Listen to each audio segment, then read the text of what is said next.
Empezamos. Podo tirar? No. Ben, bo día a todos e a todas. Acabamos de presentar a Facultade Ágora, unha iniciativa da Rede Ágora de Concellos polo Espacio Público que temos na Deputación, como xa sabedes, todos os medios de comunicación, e hoxe foi a inauguración formal, ainda que xa é certo que xa tiveramos un seminario, hai 12 días tivemos o primeiro seminario, o próximo verres temos o seminario 2, dos 12 seminarios que compoñen a facultade, e hoxe quixemos facer pois, a inauguración formal, o acto institucional, que no cal pois, contamos coa presencia de Ignacio Carnicero, que é o director xeral da Axenda Urbana e Arquitectura, e que, bueno, é a persoa que nos convidamos a que fose o padriño da Facultade Ágora, dado as semellanzas absolutas entre o proxecto Ágora coa que é a Axenda Urbana Española, non? Entón, convidamos a Iñaki que fixera o padriño, que agradecemos profundamente que tivera ben desplazarse desde Madrid hasta aquí, ata Pontevedra, para participar neste acto inaugural, un acto inaugural no que contou tamén ca participación da presidenta que está aquí, o vicepresidente, e tamén da representante da Rede Cidades que Camiñan, que, como sabedes, é a organizadora deste acto, con Rocío Plasencia, que é a secretaria técnica, e tamén de Fernando Nebot, que é o coordinador de programas e contidos do que é a Facultade de Ágora. Eu ali fixen unha presentación de todos os seminarios, non a vou a repetir aquí porque os podemos facilitar, pois os temos fechados de aquí a final de ano, decirvos que dos 12 seminarios, 6 seminarios se van a repartir a facer antes do verán, durante xullo e agosto paramos, non se van a celebrar seminarios, e a partir de setembro reiniciarase para rematar o 12 de novembro, se non me lembro mal, o 12 de novembro, que será o día final. O venres que ven temos o seminario 2 que vamos a disertar sobre a cidade dos 15 minutos no territorio disperso, no que contaremos coa presencia de Carlos Moreno, que é o asesor da alcaldesa de París e, ademais, profesor da Universidade da Sorbona, e o que quería salientar da Facultade de Ágora, como xa temos feito noutras expresións públicas, é o carácter multidisciplinar da facultade, que é o espírito da Facultade de Ágora. O espírito da facultade é contribuir á formación do espacio público conceptualizado como un dereito da ciudadanía, pero cunha ollada plural, cunha ollada multidisciplinar de expertos desde distintas titulacións, de distinta formación, que nos poidan aportar ideas, que se poida xenerar tamén unha batería de ideas.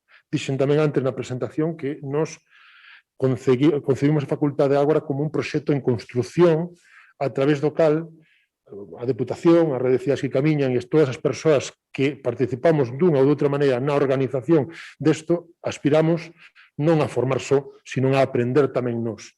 O queremos ser todos os alumnos, nos que hai moitas persoas de diversa índole que nos aporten tamén a súa ollada, os propios profesores que son moi diversos, moi plurais, tanto da súa formación como tamén da súa orixe, son de diferentes países, diferentes cidades, e demais, que nos den unha ollada plural a través da cal, entre todos, podamos mellorar o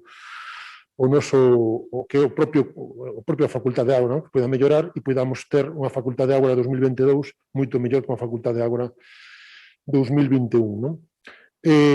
Sin máis, decirvos se que tes alguna pregunta podedes facela, sin problema ningún. Eu xa lle vou deixar a palabra a presidenta.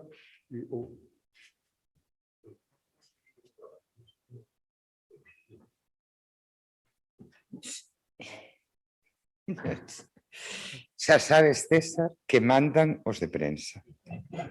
Que o saiba todo o mundo nesta administración, mandan as de prensa. Ademais son dúas mulleres e, polo tanto, non sabedes o que mandan.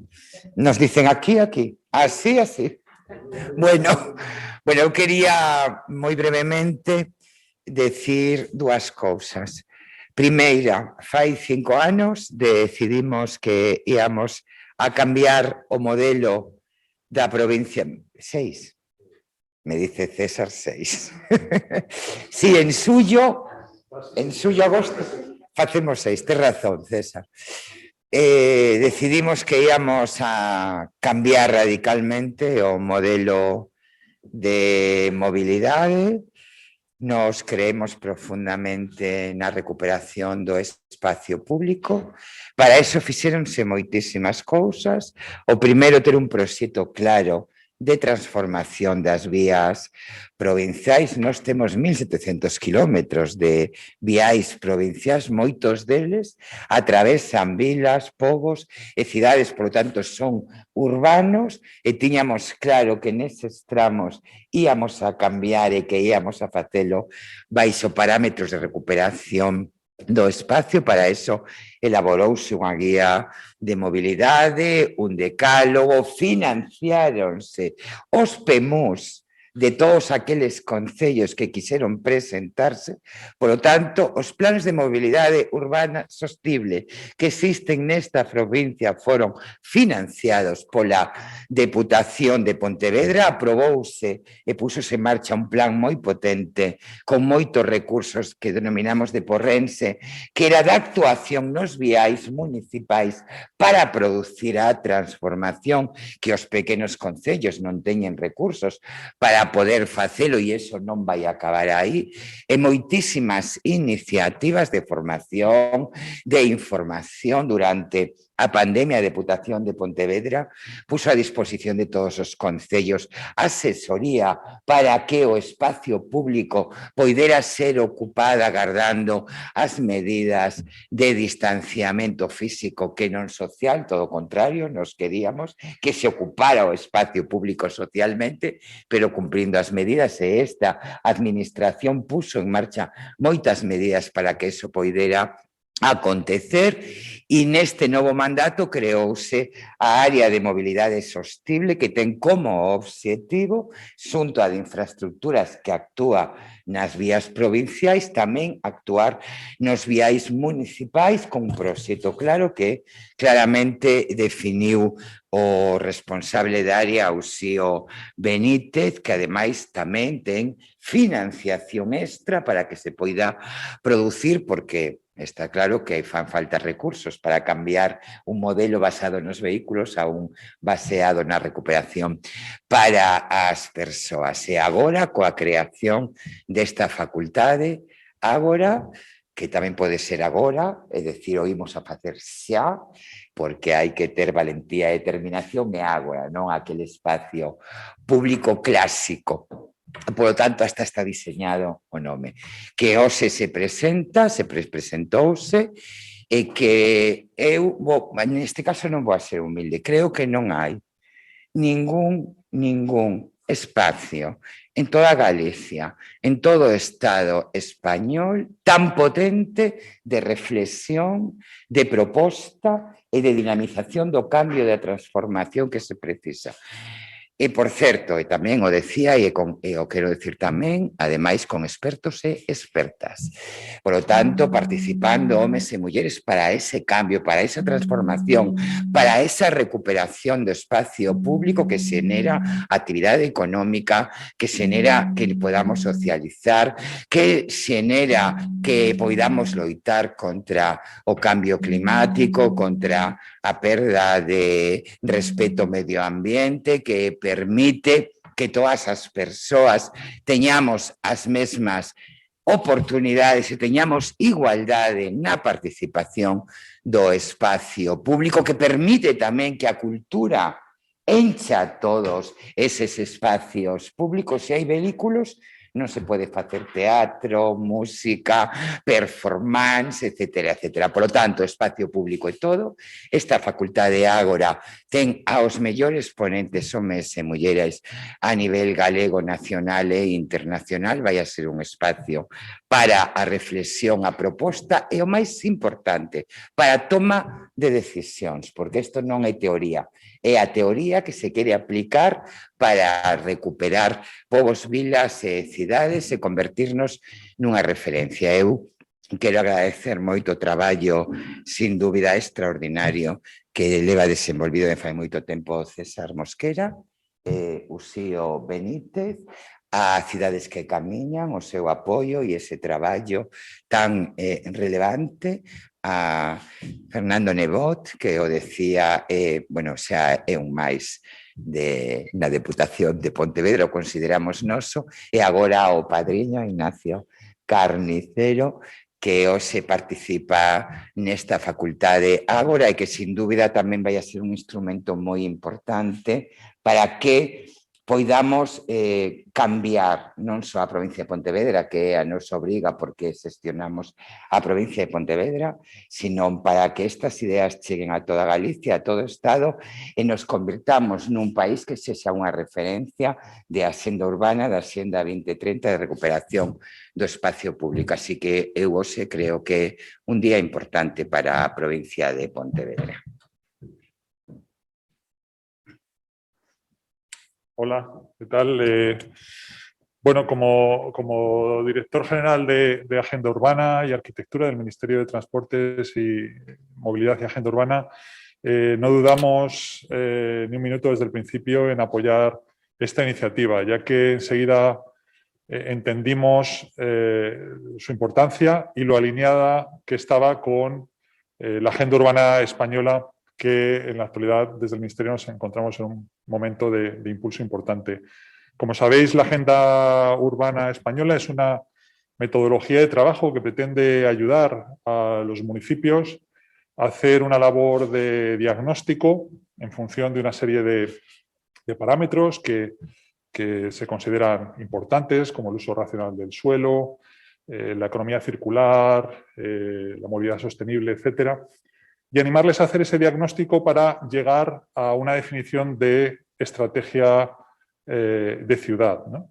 En esa labor de acompañamiento, en la actualidad, bueno, pues ya estamos trabajando con muchos municipios y vimos desde un principio que esta iniciativa, en el fondo, comparte un poco el espíritu, ¿no?, de esta agenda urbana, que es el de transmitir conocimiento, ¿no?, que sirva para que casos de éxito como el de Pontevedra, un caso de éxito que se ha estudiado en todo el mundo, sirva para contagiar otros municipios, ya no solo de la provincia de Pontevedra, sino, como decía la presidenta, de toda España. Por eso hemos querido estar hoy aquí.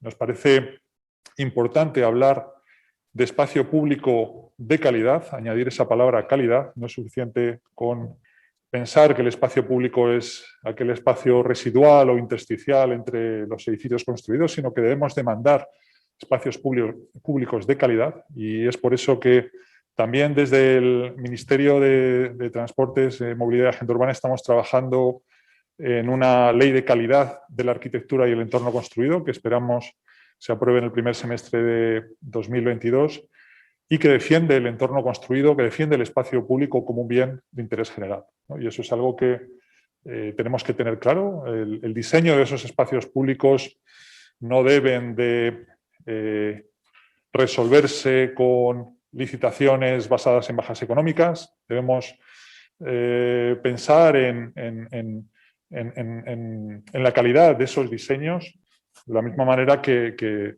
no recurriríamos a personal sanitario fijándonos también en unas bajas en sus salarios, ¿no? Debemos, entre todos, entender la trascendencia y la importancia tan importante del espacio público, cómo afecta a nuestra calidad de vida, a nuestra salud, y por tanto espero que esta iniciativa tan importante sirva de revulsivo para contagiar otras provincias y que poco a poco lleguemos a un conjunto de ciudades en toda España que que entiendan la trascendencia del espacio público de calidad. Muchas gracias. Si alguien tiene una pregunta.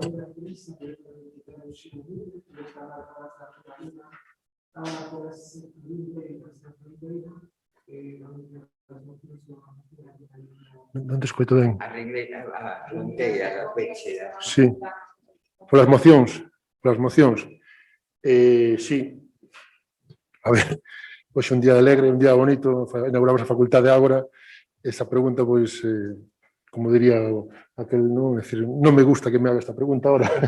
Al revés, me gusta que me haga esta, a veces non me gusta, porque igual cambio de talante e porque, bueno, os que vivimos na fronteira realmente pues estamos bastante molestos, por decirlo así, bastante cabreados por esta situación que se está alargando, demorando e está xenerando moito prexuicio económico na zona, non? Entón, esa iniciativa das mocións é unha cousa que se acordou entre todos os alcaldes da ECT Río Miño, acordouse facer un modelo tipo de moción e que se aprobase nos plenos das corporacións dos concellos afectados, pois unha moción na que se evidencia un pouco do injusto desa situación de peche de fronteiras, do absurdo da situación.